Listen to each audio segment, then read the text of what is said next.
Praise the Lord. Good morning. आज सुबह के मनन में मैं आपका स्वागत करता हूँ। आज मैं पढ़ने जा रहा हूँ गलतियों अध्याय 6 का पद 16। यहाँ लिखा हो, जितने इस नियम पर चलेंगे उन पर और परमेश्वर के इस्राएल पर शांति और दया होती रहे। मेरे जी, जो परमेश्वर का वचन हमें जिस प्रकार से सिखाता है, समझाता है यहाँ पर कि जब पौलुस ने ये पत्री लिखी, गलतियों की पुस्तक पत्री लिखी, तब उसने हमें इस बात का आश्वासन दिलाया कि शांति और दया हम पर होती रहे यदि हम उसके नियम पर चलें। और नियम क्या है? प्रेम है मेरे जी। एक दूसरे से प्रेम करना, परमेश्वर से पहले प्रेम है, उसके बाद एक दूसरे से प्रेम करना। प्रेम की व्याख्या जो है नए नियम में बदल दी गई है। दरअसल प्रेम परमेश्वर से और अपने पड़ोसी से अपने समान प्रेम। बाइबल हमें स्पष्ट बताती है कि परमेश्वर से प्रेम जब हम करते हैं, परमेश्वर हमारे लिए उन द्वारों को खोलता है जो हमारी समझ से परे है, हमारी समझ से बाहर है। जब परमेश्वर के वचन को, प्रेम को हम अपने जीवन में लागू करते हैं, मानते हैं और उसके प्रेम में चलते हैं। ऐसे में जो प्रेम जो है वो है अपने पड़ोसी से अपने समान प्रेम। ये नियम है परमेश्वर के जब हम नए नियम में आते हैं। और परमेश्वर के इस्राएल पर शांति और दया होती रहे। ठीक, इस्राएल कौन है? इस्राएल वो चुनी हुई प्रजा जिसे परमेश्वर ने चुना था अपने लिए। लेकिन आज हम नए वाचा के तहत हम सब इस्राएली हैं। हम अब्राहम के वंशज हैं, ना कि मूसा के।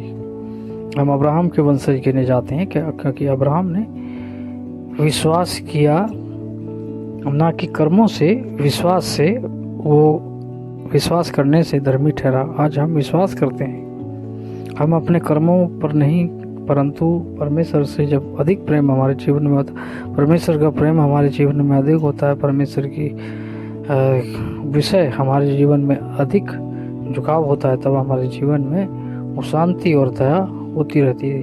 एग्जाम्पल मैं आपको देता हूँ, उदाहरण देता हूँ कि यदि आप जितना अपने आप को सोचते हैं कि मैं अपने आप को अच्छा बनाऊंगा, लेकिन उस समय आप अधिक गलतियां करते हैं। लेकिन जब आप विश्वास में चलते हैं, विश्वास परमेश्वर की तरफ देखते हैं, तब सब कुछ कर जाते हैं। बाइबल में यहाँ तक एक प्रतिज्ञा है, वचन है कि ये मेरी सामर्थ्य नहीं परंतु तेरी आत्मा के द्वारा होगा।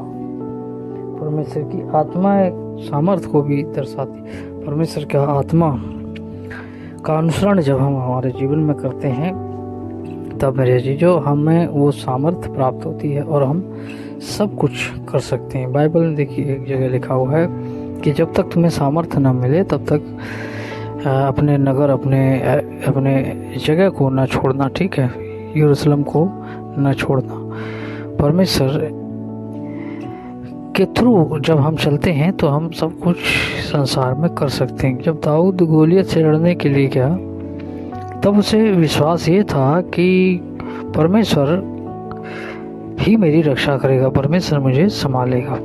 ठीक है, क्योंकि बात वहाँ ये चल रही थी, साउल कह रहा था तू तो एक छोटा सा लड़का है और वो लड़कपन से ही योद्धा है, तो कैसे लड़ेगा? दाऊद ने कहा नहीं, मेरे पास उदाहरण है, एग्जाम्पल है मेरे साथ, तो वो एक्सपीरियंस है कि परमेश्वर ने मेरी रक्षा करी। जब मैं सिंह के सामने गया या भालू के सामने गया जो मेरे भेड़ों को ले जाता था, उस समय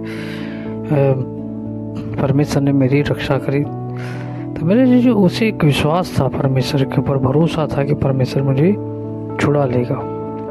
नो मैटर कि बाद में दाऊद के साथ क्या हुआ, महत्वपूर्ण यह है कि उसका भरोसा जो था, विश्वास जो था, परमेश्वर के ऊपर अडिग था, मजबूत था।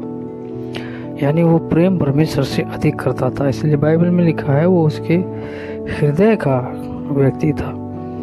जब आप परमेश्वर के हृदय के व्यक्ति हो जाते हैं, अपने हृदय में परमेश्वर को रखते हैं, परमेश्वर की बातों को रखते हैं, परमेश्वर के काम को रखते हैं, परमेश्वर के हर एक उस प्रेम को रखते हैं, तब मेरे अजीजों आपके जीवन में, हमारे जीवन में वो सफलताएं, वो आशीषें और वो सब कुछ मिलता है जो हमें आवश्यक है। प्रभु आशीष दे।